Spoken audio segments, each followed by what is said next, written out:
once again. Hello friends, কেমন আছো? আজকে তোমাদের সঙ্গে আমি ব্লগটা শুরু করছি এই বিকাল থেকে। বিকাল এখন পুরো হয়নি, এই 4টে সাড়ে 4টে বাজছে। আসলে একটু শুয়েছিলাম, কিন্তু কি বলতো, ওই বাইরে বৃষ্টি হট করে চলে এলো। এবার জামা কাপড় মেলা ছিল তো, সেই জন্য হুটোপাটা করে, যেই বৃষ্টির আওয়াজ পেয়েছি হুটোপাটা করে উঠে পড়েছি। দিয়ে উঠে পড়ে জামা কাপড়গুলো সব তুললাম। তো তুলে করে দিলাম। আর তো এখন ঘুম হবে না, একবার যখন ঘুম ভেঙে গেছে, এখন যদি আমি নতুন করে ঘুমাতে যাই সেই 7টা বেজে যাবে ঘুম ভাঙতে ভাঙতে। আর 7টা বাজলে আমার পুরো সন্ধ্যেটাই ম্যাস্ট হয়ে যাবে, কারণ শ্রীময়ী ওদিকে শুরু হয়ে যাবে, আর এদিকে চা মা কিছু করাও হবে না, খাওয়া হবে না। তো দেখলাম থাক, আজকে বরঞ্চ আমি ব্লগটা এখন থেকেই ওদের সঙ্গে স্টার্ট করে দিই। তো সেই জন্য চলে এলাম, দেখতেই পাচ্ছ। আর আজকে না আমাদের সকালবেলা একটু বাজারে গিয়েছিল, তো বাজার থেকে দেখো এই আনারসটা নিয়ে এসেছে, বুঝেছো? তা এখন ভেবেছিলাম যে সকালে ব্রেকফাস্টে ফলের রস তো ধরো খাই, তো আজকে এটা করলে কেমন হয়, ভালোই লাগবে। আর আনারস খেতেও খুব ভালোবাসে, আমি কিন্তু খুব একটা ভালোবাসি না আনারস, আমার চিরকালই খুব একটা ভালো লাগে না। তারপরে অনেক সময় মুখ কুটকুট করে, তার জন্য এইটুখানি অতটা মানে পছন্দের ফল নয়, কিন্তু ও ভালোবাসে। তাই এবার আমাকে বললো যে তাহলে তুমি এক কাজ করো, আনারসটা কেটে ফেলো। আরো কেন এখন সুবিধা বলো তো, ছেলে ঘুমাচ্ছে, ও এখনো ঘুম থেকে ওঠেনি, ও একদম পেট ভরে ঘুম দিচ্ছে খেয়ে। তো সেই জন্য আমি বললাম তাহলে চলো, তাহলে আনারসটা কেটে ফেলি। এটা আমি তাহলে ওদের সঙ্গে একটু শেয়ারও করি, আনারসটাও কাটবো। আর এটা নুন আর চিনি দিয়ে মাখিয়ে রাখলে না, আমি যে এখন যদি নাও খাই সম্পূর্ণটা, আমি খানিকক্ষণ পরেও মানে ফ্রিজে রেখে দিলে ওটা খেতে আরো ভালো লাগে। তো আনারসটা আগে কাটবো, সেটা তোমাদের দেখাবো। আর তারপরে আজকে আরেকটা জিনিস আছে, আজকে অনেকদিন পর আমি একটু টাইম পেয়েছি স্কিনের একটু চর্চা করার জন্য। মানে সচরাচর সময় পায় না, আর সময় পেলেও ছেলে জেগে থাকে বলে আমার করা হয় না। তো আজকে আমি সেটাও তোমাদেরকে শেয়ার করব, যে খুব সহজে মানে বাড়িতেই কিছু খুব সাধারণ জিনিস দিয়ে কিভাবে স্কিন কেয়ার করতে পারবো। আমি আনারস কাটাটা স্টার্ট করব, খুব সহজে কিভাবে আনারসটা কাটা যায় সেটাই দেখাবো। ফার্স্টে আমি আনারসটা না গাটা চেঁচে নেবো এইভাবে।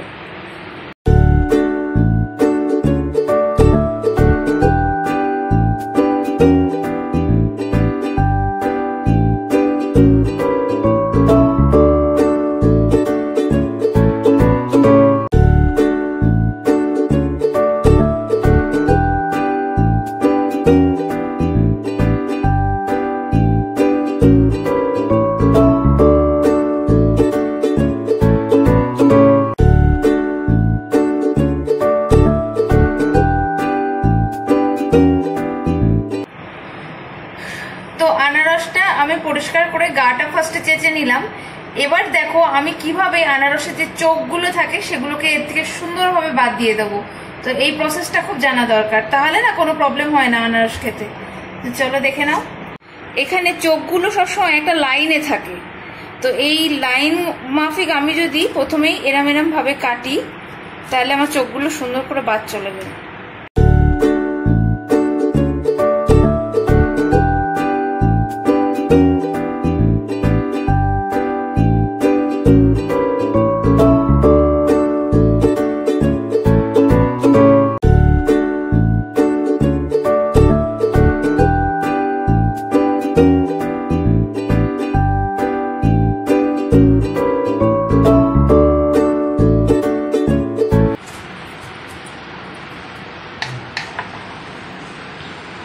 তো এই দেখো আমার আনারসটা যত চোখ ছিল সাইড দিয়ে সব আমি সুন্দর করে এরকম যে একদম লাইনে লাইনে থাকে পুরোটাকে কেটে নিয়েছি।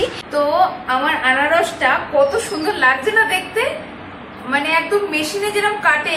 বিদেশে অনেক জায়গায় দেখবে আনারস যখন বিক্রি হয় তখন একদম কেটে পুরো খোসা ছাড়িয়ে বিক্রি করে, তো সেখানে মেশিনে ঠিক যেমন করে দেখো ছাড়ানোটা হয়, আমার আনারসটা কিন্তু একদম ওরকম ছাড়ানো হয়েছে।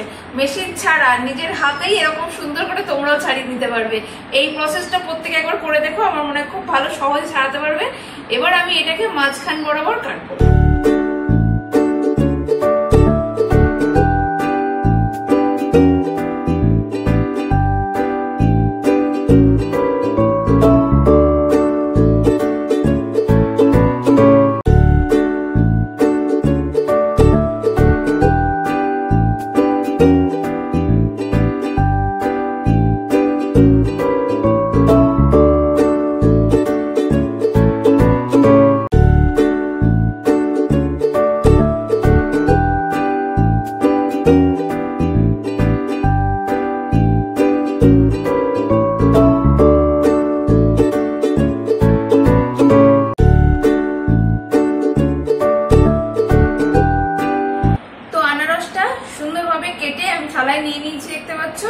এবার এটাকে আমি একটুখানি চিনি আর নুন এই দুটো দিয়ে সুন্দর করে মাখিয়ে নেবো। তা আমি তো চিনি ডাস্ট করেই রাখি, জানোই আমি অনেক সময় কেকে টেকে যখন ইউজ করি তখন চিনির ডাস্ট আমার লাগে, প্লাস হট করে যদি কোনো শরবত টরবত করতে হয় তখনও চিনির ডাস্ট লাগে। তো সেই জন্য আমি চিনি আগে থেকে ডাস্ট করে রেখেছি। তো সেই চিনিটা আমি ভালো করে ডাস্ট চিনিটা দিয়ে দিলাম। তো যাই হোক, আনারসটা করে রেখে দিলাম, এবার ফ্রিজে রেখে দেবো। এবার যখন ইচ্ছা আসবে খাবে, আর আমরাও ইচ্ছা করলে একটু খেতে পারবো। ছেলে কোনোদিন আনারস খায়নি, তো আগের বছর ওকে দেওয়া হয়নি আনারস এখনো, তো এই বছর প্রথম, যদি দিও ওর প্রথম খাওয়া হবে। তো চলো আমি ফ্রিজে ঢুকিয়ে ফেলি এটা। ওদিকে আমার বড় বাবুর জন্য আনারস কেটে কেটে রেডি করে রেখে এলাম। তো সবার সবকিছু করে তারপরে তো আমার টাইম বের করতে হয়। তো এতক্ষণ পর আমি আমার একটু টাইম পেলাম, বুঝছো, কখন থেকে ভাবছি করব, কিন্তু সুযোগই পাচ্ছি না, একটা না একটা হাতে কাজই চলে আসছে। আমি ধরো সপ্তাহে 2 দিন এই যে প্যাকটা যে তোমাদের সঙ্গে শেয়ার করছি দেখাবো, এটা সপ্তাহে 2 দিন দিলে ভালো হয়। তো আমি প্রথম সপ্তাহে 2 দিন করেই দিতাম, কিন্তু সত্যি কথা বলছি এখন টাইমের অভাব, প্লাস ছেলে আছে, তো সেই জন্য সবকিছু সামলে রেখে আমার ওই সপ্তাহে 1 দিন হয়তো হয়। তো তাও মানে কখনো দিনে দিচ্ছি কখনো রাতে দিচ্ছি, এরকম কোনো নির্দিষ্ট টাইমের ফিক্স নেই। তবে সাধারণত এটা রাতে দিয়ে করে পরিচর্যা করার পর যদি ঘুমানো যায় রাত্রিটা, তাহলে সকালবেলা থেকে মুখে একটু ফ্রেশনেস আলাদাভাবে মানে লক্ষ্য করা যায়। আর এমনি আমি মুখটাকে দেখো, আমি ফার্স্টে এমনি ফেস ওয়াশ করেই এসেছি, ওটা তোমাদেরকে দেখালাম না। তবে হ্যাঁ, আমি যেটা ফেস ওয়াশ করেছি সেটা দেখিয়ে দিচ্ছি। এটা বাওয়ের একটা ফেস ওয়াশ, অ্যাক্টিভ চারকোল। এটা ভীষণ ভালো। আমার যেহেতু সেন্সিটিভ স্কিন, সবকিছু আমার শুট হয় না, মানে ধরো অনেক সময় র্যাশ বেরিয়ে যায়, বিজগুড়ি পিম্পল টাইপের বেরিয়ে যায়। তো সেই জন্য আমি এটা অনলাইনেই পারচেস করেছিলাম। তো তখন আমি প্রথমে একটু ভয় করেছিলাম যে এটা আবার আমার শুট করবে কিনা, কিন্তু পরবর্তীতে দেখেছি যে না, এটা খুব ভালো স্কিনের পক্ষে, আমার ভীষণ ভালো শুট করে গিয়েছে। তো সেই জন্য এটাই আমি আপাতত এখন ইউজ করছি। তো এটা দিয়ে ফেস ওয়াশ করেছি, তো মুখটা আমার এমনি মোটামুটি ক্লিন করে নিয়েছি।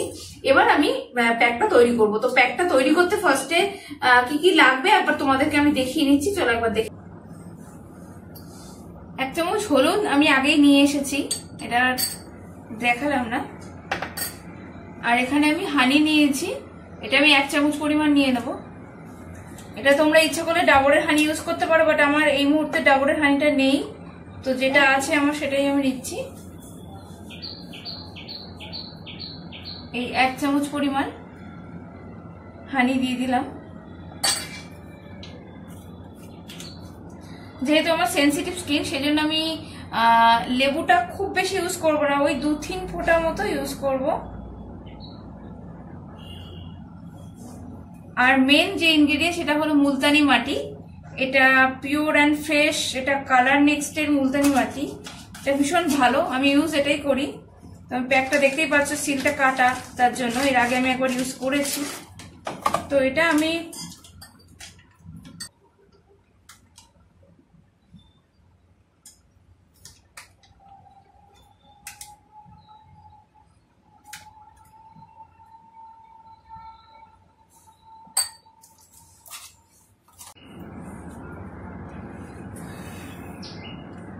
দু চামচ ডাবরের গোলাপ জল এর মধ্যে অ্যাড করছি।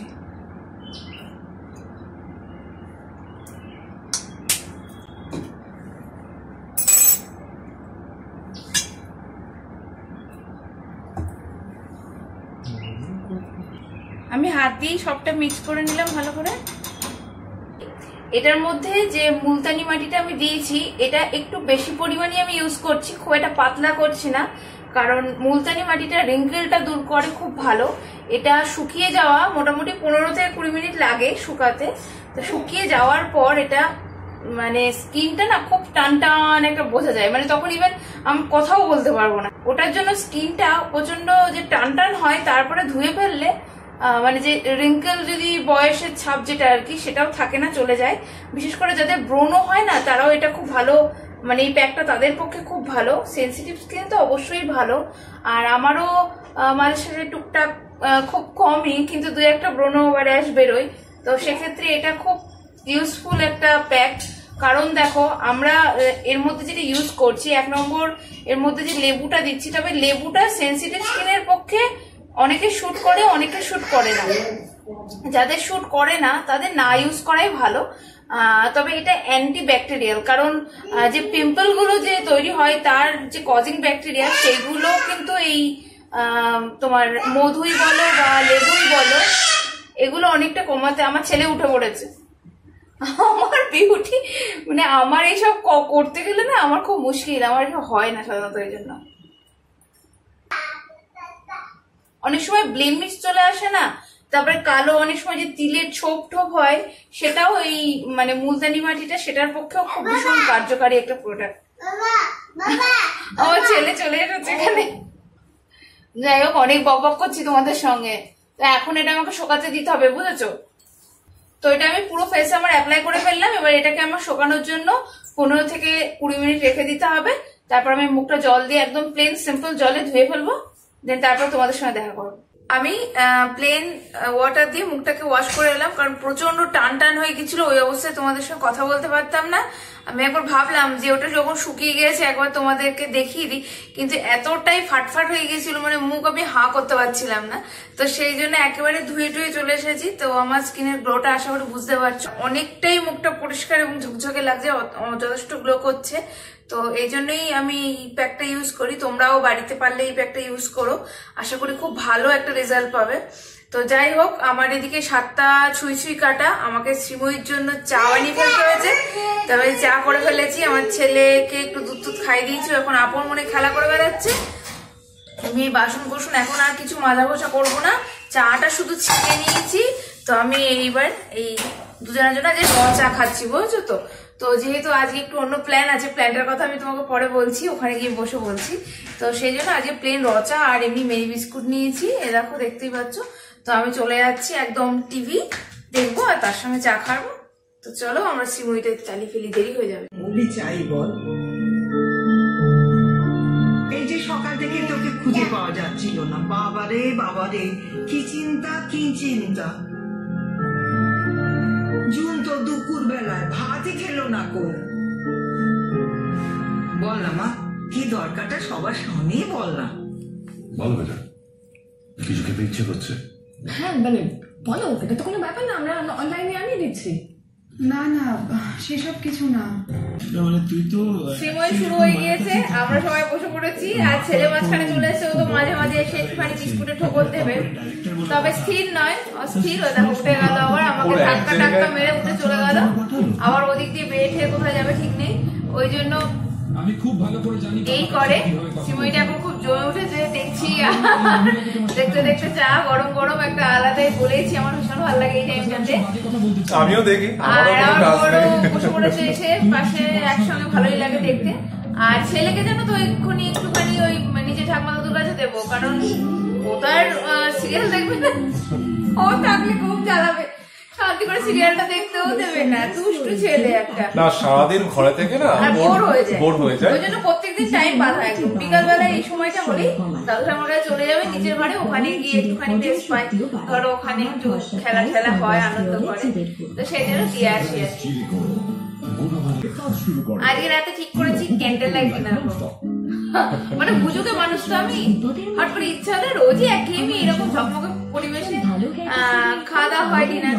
আসলে আজকে আমার মা বললো যে রাত্রিবেলা একটুখানি পরোটা ভাজবো গরম গরম, ভালোই হয় যে।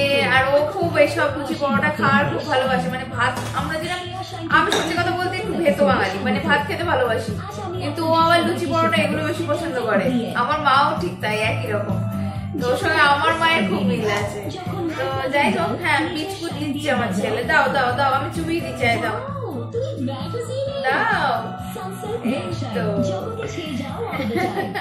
আমাকে দেয় দিয়ে বলে চুবিয়ে দিতে, চুবিয়ে দেবো তারপরে খাবে। না না খাও খাও, কামড় দাও কামড় দাও কামড় দাও কামড় দাও।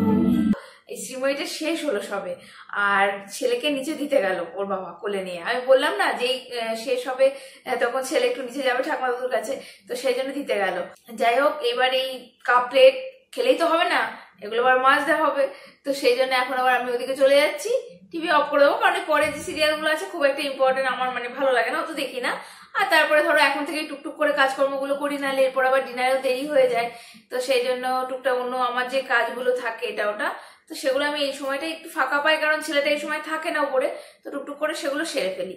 তো যাই হোক, আজকে আর কথা বাড়াবো না, চলো আমি এবার আমার কাজগুলো সেরে ফেলি, কেমন?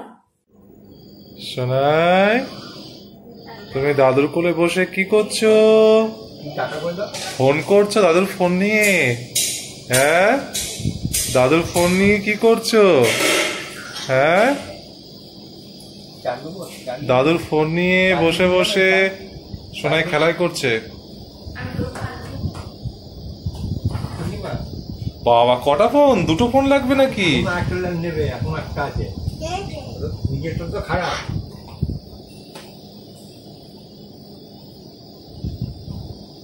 চাল খেয়েছি তো, এই চাল যদি এই চাল দো। হ্যাঁ, দেখ কি হচ্ছে। এই শোনা, কাকে ফোন করছিলি? কাউকে না, কাউকে ফোন করছো না? কাউকে করছো না? বলুন কারণ আমি দিয়ে ওরা পুরো চলে তুলে দাও, তুলে দাও, তুলে দাও, এই যে তুলে দাও, এই ভলম চুল উঠে গেল। আমার কানে দাও, কানে দাও, কানে দাও, কথা বলো, বলে হ্যালো, বলে হ্যালো। নিচের থেকে মায়ের হাতে গরম গরম পরোটা নিয়ে চলে এলাম। তা আজকের অদ্ভুত ইচ্ছাটা বলো। আমার বইয়ের ইচ্ছা হয়েছে হঠাৎ করে যে ক্যান্ডেল লাইট ডিনার করব। তা কোনোদিন করা হয় না। তা যাই হোক, খুব ভালো লাগে এমনিও, এই মানে বড়দিন বলো বা কালী পুজো বলো, এইসব টাইমগুলোতে যখন ক্যান্ডেল দিয়ে মানে সাজানো হয়, আমার ভীষণ ভালো লাগে। তো হঠাৎ করে ইচ্ছা হলো, আজকে ওয়েদারটাও খুব সুন্দর, আমি বললাম লাইট তো সবসময় ঝকঝকে আলোতে খাওয়া দাওয়া হয়, তো একটুখানি অন্ধকার করে বেশ খুব সুন্দর লাগে, একটা রোমান্টিক পরিবেশ। তো আমি বললাম চলো, আমার সোনায় মাঝে মাঝে গিয়ে লাইট জ্বালিয়ে দিচ্ছে, আমার যাই না লাইট জ্বালাবি, ওই জন্য ওকে ধরে রেখে দিয়েছি, না হলে লাইট জ্বালিয়ে দেবে এক্ষুনি। পুরো ক্যান্ডেল লাইট ডিনারের যে মজাটা সেটাই পুরো হয়ে যাবে। পায়েস আছে, পায়েসটাও করেছে। আজকে বলেছিলাম আমি রাতে ইয়ে খাবো, মানে একটু লুচি বা পরোটা কিছু খাবো, ওই জন্য করা। আর এদিকে পরোটা আছে। আমার বাবা হচ্ছে খুব পরোটা ভক্ত, মানে লুচি পরোটা তেলে ভাজা মানে ভীষণ পছন্দ। তা প্রায় মাঝে মাঝেই শুধু মাকে বলবে একটু যাও না, একটু পরোটা বা লুচি ভাজো না। তা আজকে বাবা ফোন করছে, বলছে পরোটা খাবি? মা বলছে আমার একটু ইচ্ছা হয়েছে, মাকে বললাম তা ভাজবে বলেছে, তা তুই খাবি নাকি? আমি বলছি হ্যাঁ অবশ্যই খাবো, রাতে তাহলে যে পরোটাই খাওয়া যায়। তা যাই হোক, সেই জন্য বেশ গরম গরম, আর মা খুব মুচমুচে দুর্দান্ত পরোটাটা করে, আমার বউ খেতে খুব ভালোবাসে মায়ের হাতে পরোটা। আর এদিকে আলু চচ্চড়ি করেছে, আর ও পায়েসটা করে রেখেছিল। আমি মাঝে মাঝে পায়েসটা খেতে খুব ভালোবাসি, ওই জন্য সবাই মিলিয়ে গুলিয়ে হয়ে গেল। আজকে ডিনারটা হেভি হয়ে গেল। আমি আর ওয়েট করতে পারছি না, খেতে থাকি, শুরু করে দিই। ক্যান্ডেল গুলো নিভে যাবে, আস্তে আস্তে ছোট হয়ে যাচ্ছে। সোনায় এক জায়গায় কিছুতেই সিট থেকে বসবে না, সবসময় শুধু দুষ্টুমি, যেখানেই যাক না কেন সেখানেই দুষ্টুমি। তা ক্যান্ডেল লাইট ডিনার হলো, সব অফ থাকলো, কিন্তু পাখাও চলছে না, সেই জন্য এসিটাকে চালিয়ে রাখতে হয়েছে, নাহলে কি এগুলোর গরমে ঘর গরম হয়ে যাবে, সেই জন্য এসি কিন্তু চলছে। আর এদিকে বেশ ঠান্ডা ঠান্ডা ঘরে বেশ আরাম করে ক্যান্ডেল লাইট জ্বালে না, একটা অন্যরকম অনুভূতি হয়, ফিলিংসটা একটু অন্যরকম, বেশ একটু রোমান্টিক। লাস্ট জানো তো, আমরা লাস্ট ক্যান্ডেল লাইট ডিনার করেছিলাম মনে আছে গোয়াতে, গোয়ার বিচের ধারে বিভিন্ন ছাতা টাঙানো থাকে আর বিভিন্ন রেস্টুরেন্ট গুলো থাকে, ওখানে রাত্রিবেলা গোয়ার বিচে ছাতার তলায় বসে ক্যান্ডেল লাইট ডিনার করা, ও মজাই আলাদা। বিচের হাওয়া তৈরি করাই থাকে, অনেকেই যায়, যারা যায় কাপল, হ্যাঁ কাপলদের জন্য বেশ ভালো পরিবেশ করা থাকে তৈরি, ভালো ভালো পরিবেশ মানে ওরকম করে করা থাকে, আর চারিদিকে রোমান্টিক গান, শুধু গানটা আমার চালানো হয়নি, হ্যাঁ তখন ছেলে। মায়ের হাতে পায়েস খুব সুন্দর করেছে, পায়েসটা পুরো ক্ষীর পায়েস, খুব দারুণ ক্ষীরের মতো পায়েস করে, আমি পারি না অত সুন্দর করতে।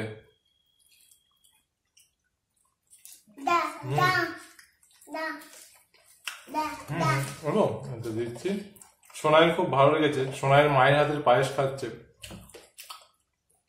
সবাই মায়ের হাতের খাবার দাবার। ইনিও মায়ের হাতের পরোটা, আমি আমার মায়ের হাতের পরোটা খাচ্ছি, আর আমার ছেলে মায়ের হাতের এই পায়েস খাচ্ছে। মাঝে মাঝে না দৈনন্দিন লাইফের মধ্যে একটু অন্যরকম কিছু করতে হয়, তাহলে যে বোরিং ব্যাপারটা থাকে সেটা কেটে যায়। প্রত্যেক দিনই ডাইনিং টেবিলে বসে ডিনার করি, প্রত্যেক দিনই চারিদিকে ঘরে আলো জলে ঝকমক তাই সেই পরিবেশে ডিনার করি, ভাল লাগে না। সবকিছুই দেখবে একঘেয়েমি ভালো লাগে না। তো মাঝে মাঝে একটু অন্যরকম করলে না দেখবে নিজেদেরও খুব ভালো লাগে, পরিবেশটা চেঞ্জ হলে। আর আমি তো এমনি একটু এইসব পছন্দ করি, আর আমার বড় এখন কম যায় না। ভালোই হয়েছে বুঝেছো, যেমন ট্যাপার তেমনি টেপি।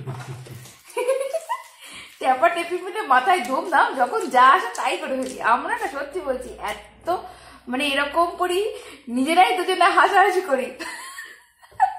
মানে আমরা যে কি করি তোমরা মানে ভাবতে পারবো না। মানে লোকে দেখলে বলবে পাগলেরা, নয়তো বলবে মানে বন্ধু নাকি। মানে আমরা যে ম্যারিড, আমাদের বিয়ে হয়ে গিয়েছি, এত বছর ঘর করছি, সংসার করছি, এইটা মানে কেউ বলবে না। আমাদের একটা ছেলে আছে, আমরা একটা দায়িত্ব কর্তব্যযুক্ত স্থানে চলে এসেছি, বাবা মা হয়ে গিয়েছি, কেউ বলবে না। মানে নিজেরাই হ্যাঁ করে হাসছি, নিজেরাই যা ইচ্ছা করছে। যখন ঝগড়া করছে তো তুই তুলি মুই তুলি, তুই তুকারি কোনো কিছু বাদ যায় না।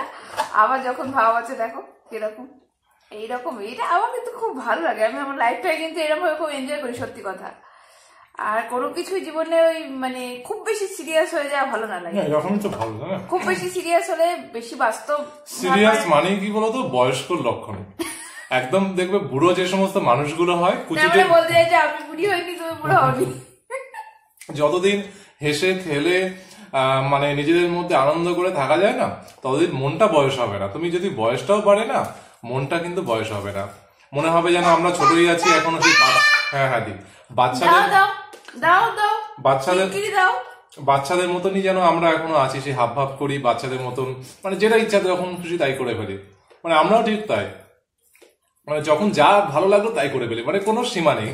এই আজকে যা ইচ্ছা হলো হট করে ফেলাম। আমার বাবা মা বলে তোরা এত মুডি কেন, মানে সকাল থেকে ঠিক থাকে না তো কি করবো, বিকালে গিয়ে ধুম করে ঠিক হয়। যাই হোক, আজকের এই ক্যান্ডেল লাইট ডিনার মোটামুটি প্রায় শেষ হতে চললো। বেশ ভালো লাগলো। তোমরা প্রত্যেকে না যারা কাপল বরের সঙ্গে, আমি বলছি সাজেশন করছি, এক একদিন মাঝে মাঝে একঘেয়েমি তো ডিনার তোমরা সবাই ধরো প্রত্যেকেই নর্মাল যেটা ডিনার সেটা করোই। এক একদিন মাঝে মাঝে আমার মতো এরকম মাথা খাটিয়ে ক্যান্ডেল লাইট ডিনার করে ফেলবে, দেখবে পরিবেশও চেঞ্জ হয়ে গেল, মনটাও চেঞ্জ হয়ে গেল। আর অনেকটা না গার্লফ্রেন্ড মানে জিএফ বিএফ বোধ হবে, বুঝলে তো। আমরা হাজবেন্ড ওয়াইফ, আমাদের মানে মনে হয় না আমরা এখনো গার্লফ্রেন্ড আর বয়ফ্রেন্ডের মতোই থাকি, জানো। একদমই আমরা ওরকমভাবে থাকতে ভালোবাসি। যাই হোক, এরকম করে হেসে গেলে আমাদের জীবনটা চলে যাচ্ছে। আশা করবো তোমাদের সকলের জীবন এরকম সুন্দরভাবে, আরো সুন্দর হয়ে উঠুক, আরো সুন্দরভাবে চলে যাক। তো আজকের ব্লগটা আর নয়, আমরা এই ক্যান্ডেল লাইট ডিনারটা ভালো করে করি। রোমান্টিক পরিবেশ তৈরি করতে গেলে মন দিয়ে খেতে হবে, মন দিয়ে ক্যান্ডেলটা দেখতে হবে, ক্যান্ডেলও কমবে, এদিকে থালাতে জিনিসপত্র ফুরোবে, তবে তো ক্যান্ডেল লাইট ডিনার। এখন এত গল্প করলে চলবে না, তো বুঝতেই পারছো পাশে বর বসে আছে, তো সেই জন্য এখন বরের সঙ্গে একটু গল্প টল্প করবো। তো যাই হোক, এখানে এখন করবো, তো সেই জন্য আজকের মতো ব্লগটা এখানে শেষ করছি। অনেক গল্প করেছি সকাল থেকে, টাটা, ভালো থাকবে সবাই। আর আমার চ্যানেলটা অবশ্যই ভালো লাগলে সাবস্ক্রাইব করবে, লাইক করবে আর শেয়ার করবে, ভুলবে না কিন্তু।